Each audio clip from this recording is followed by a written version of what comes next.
En réponse à la question des pharisiens, « Et toi, qui penses-tu être ?»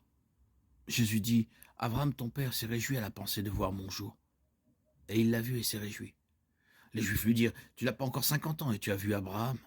Jésus répondit, « En vérité, avant qu'Abraham fût, je suis. » Ils ramassèrent alors des pierres pour le lapider. Mais Jésus se cacha et s'enfuit hors du temple. Jean 8, 56-59.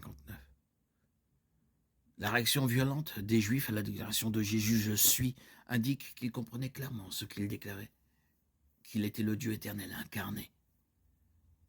Jésus s'assimilait au titre de « Je suis » que Dieu s'était donné dans Exode 3,14.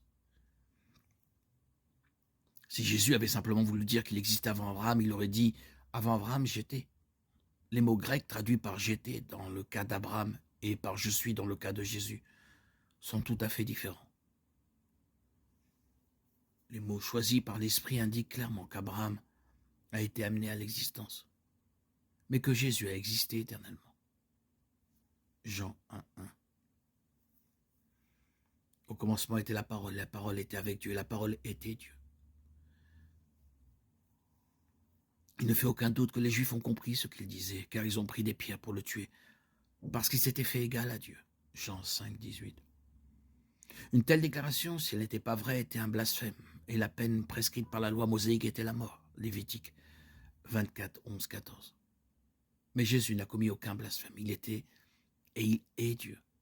La deuxième personne de la divinité, égale au Père en toutes choses. Co-égal, co-éternel. Jean 15, 1, Jean 6, 35, Jean 11, 25. Jésus lui dit, « Je suis la résurrection, la vie. Celui qui croit en moi vivra, même s'il meurt.